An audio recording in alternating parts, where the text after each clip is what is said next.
দাদা আপনি গরুর হসপিটালটা কেন বানাচ্ছেন? আরে এখন সরকার যা বলেছে, গরু 14 বছর বয়স না হলে গরু বিক্রি করা চলবে না। তাই জন্য হসপিটালে বানাচ্ছি। আপনাকে এই দায়িত্বটা কে দিয়েছে যে গরুর হসপিটাল ডিজাইন করতে? এখন দিয়েছে একটা কেউ, সরকারের লোক। কোথায় হবে এটা? এইটা হবে মেদিনীপুরে। আচ্ছা, মেদিনীপুর, পশ্চিম হসপিটালটা মেদিনীপুর। যে বানাচ্ছেন এটা কিসের জন্য? গরু যাতে জন্ম সার্টিফিকেট, আধার কার্ড এসব হয় তাই। আচ্ছা, আপনার মাথা কি ঠিক আছে? মাথা কেন ঠিক থাকবে না? এটা তখন এটাই তো করতে হবে। এখন আমার তো কাজ এখন আর হচ্ছে নি না।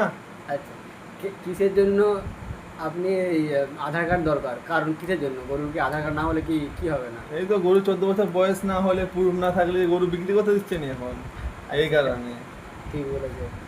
এই কারণেই হসপিটালে বানানো আর হচ্ছে। কতটা বাকি আছে আর এটা? এই তো ডিজাইনটা হয়ে গেছে প্রায়।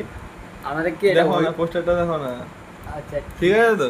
হ্যাঁ, ভালো পোস্টার আছে। এটা কোথায়? মেদিনীপুরে কোনখানে হবে? মেদিনীপুরে হবে। কোনখানে হবে? মেদিনীপুরে কলেজ মাঠে? কলেজ মাঠে হবে নি। কোথায় হবে? কলেজ মাঠের সাইডেই। আচ্ছা আচ্ছা, ঠিক আছে।